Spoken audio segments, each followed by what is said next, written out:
Shalom sahabat kuntum yang terkasih, kita jumpa lagi dalam minggu pertama bulan Agustus tahun 2023. Hari ini adalah hari Senin tanggal 7 Agustus tahun 2023 yang merupakan hari biasa dalam pekan biasa yang ke-18 dengan warna liturgi adalah hijau. Kuntum pada pagi hari ini mengambil tema Yesus memberi makan 5.000 orang. Sahabat kuntum yang terkasih, struktur bacaan kita pada pagi hari ini terdiri dari bacaan pertama yang diambil dari kitab Bilangan 11 ayat 4b sampai dengan 15, Mazmur tanggapan diambil dari kitab Mazmur 81 ayat 12 sampai dengan 17, bait pengantar Injil diambil dari Injil Matius 4 ayat 4b, dan bacaan Injil pada pagi hari ini diambil dari Injil Matius 14 ayat 13 sampai dengan 21. Bacaan Injil pada hari ini dapat kita baca pula dalam Injil Markus 6 ayat 30 sampai dengan 44, Injil Lukas 9 ayat 10 sampai dengan 17, Injil Yohanes 6 ayat 1 sampai dengan 13. Bacaan Injil pada hari ini sama dengan bacaan Injil pada hari Senin tanggal 1 Agustus tahun 2022. Baik sahabat kuntum yang terkasih, saya akan bacakan bacaan Injil kita pada pagi hari ini yang diambil dari Injil Matius 14 ayat 13 sampai dengan 21. Yesus memberi makan 5.000 orang. Setelah Yesus mendengar berita itu, ia menyingkirlah dari situ dan hendak mengasingkan diri dengan perahu ke tempat yang sunyi. Tetapi orang banyak mendengarnya dan mengikuti dia dengan mengambil jalan darat dari kota-kota mereka. Ketika Yesus mendarat, ia melihat orang banyak yang besar jumlahnya. Maka tergeraklah hatinya oleh belas kasihan kepada mereka dan ia menyembuhkan mereka yang sakit. Menjelang malam, murid-muridnya datang kepadanya dan berkata, "Tempat ini sunyi dan hari sudah mulai malam. Suruhlah orang banyak itu pergi supaya mereka dapat membeli makanan di desa-desa." Tetapi Yesus berkata kepada mereka, "Tidak perlu mereka pergi. Kamu harus memberi mereka makan." Jawab mereka, "Yang ada pada kami di sini hanya 5 roti dan 2 ikan. Yesus berkata, "Bawalah kemari kepadaku." Lalu disuruhnya orang banyak itu duduk di rumput, dan setelah diambilnya 5 roti dan 2 ikan itu, Yesus menengadahkan langit dan mengucap berkat, lalu memecah-mecahkan roti itu dan memberikannya kepada murid-muridnya. Lalu murid-muridnya membagi-bagikannya kepada orang banyak. Dan mereka semuanya makan sampai kenyang. Kemudian orang mengumpulkan potongan-potongan roti yang sisa 12 bakul penuh. Yang ikut makan kira-kira 5.000 laki-laki, tidak termasuk perempuan dan anak-anak. Demikianlah Injil Tuhan, terpujilah Kristus. Sahabat kuntum yang terkasih, sebelum kita lanjutkan renungan kita pada pagi hari ini, jangan lupa menekan tombol like dan subscribe yang ada di bawah video kuntum ini agar kuntum dapat terus berkembang semakin baik di masa yang akan datang. Sebelumnya saya sampaikan terima kasih dan mari kita lanjutkan renungan kita pada pagi hari ini.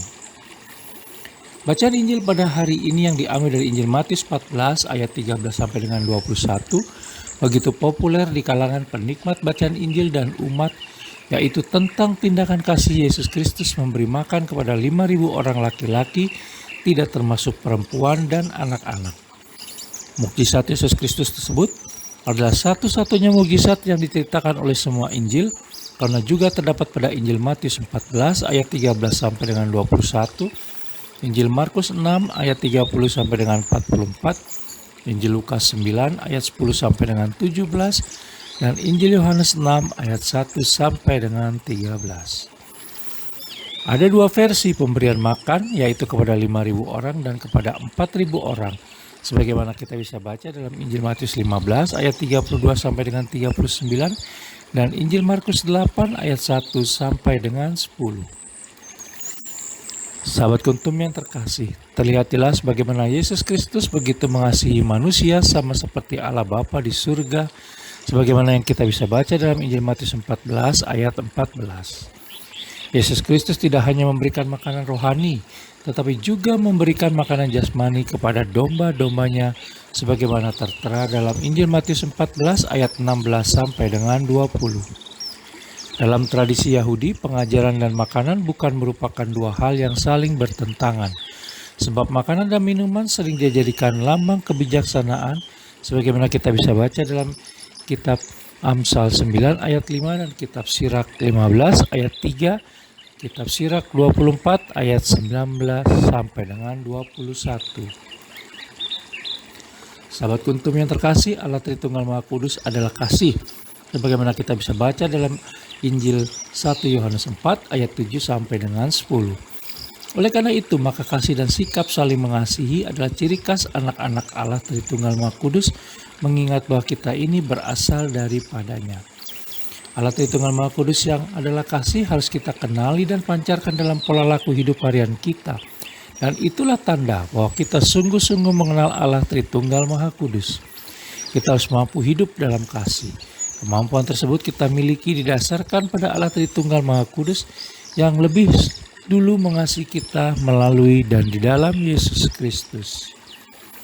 Sahabat Kuntum yang terkasih, kita semua dipanggil untuk meneruskan kasih yang telah dimulai Allah Tritunggal Maha Kudus dalam hidup kita sehari-hari. Kisah yang begitu populer dalam bacaan Injil pada hari ini kiranya dapat menjadi inspirasi yang indah dan semangat luar biasa bagi kita. Kita bisa mulai berbagi dan mempersembahkan apa yang kita miliki untuk membantu sesama yang terkena dampak akibat pandemi virus COVID-19 yang baru saja dinyatakan berakhir oleh pemerintah misalnya. Yang kita berikan mungkin sedikit dan tidak seberapa. Tetapi Allah Tritunggal Maha Kudus dapat membuat pemberian kita yang sedikit dan tidak seberapa itu menjadi berkat dan rahmat yang banyak dan berkelimpahan bagi yang menerimanya. Sahabat Kuntum yang terkasih, jangan takut dan ragu untuk berbagi walau dalam keterbatasan kita sekalipun. Gembiralah selalu dalam pelayanan kasih dan pancarkanlah terang dalam diri kita sebagai citra Allah Tritunggal Maha Kudus. Jangan takut dan ragu, apalagi berputus asa. Cara Allah Tritunggal Maha Kudus bekerja berbeda dengan cara kita. Tetapi biarpun berbeda, Allah Tritunggal Maha Kudus pasti bekerja dan sedang bekerja selalu. Karena itu taat dan setialah dalam menjaga harapan dan iman kita. Sahabat Kuntum yang terkasih, bukankah iman tanpa perbuatan pada hakikatnya adalah mati, sebagaimana kita bisa baca dalam kitab Yakobus 2 ayat 17. Sahabat Kuntum yang terkasih, bila ingin lebih jelas lagi silakan melihat kepada deskripsi yang ada di bawah video Kuntum ini. Dan jangan lupa untuk menekan tombol like dan subscribe yang ada di bawah video Kuntum ini, agar Kuntum dapat terus berkembang semakin baik di masa yang akan datang. Shalom, terima kasih, selamat pagi dan selamat memulai minggu baru.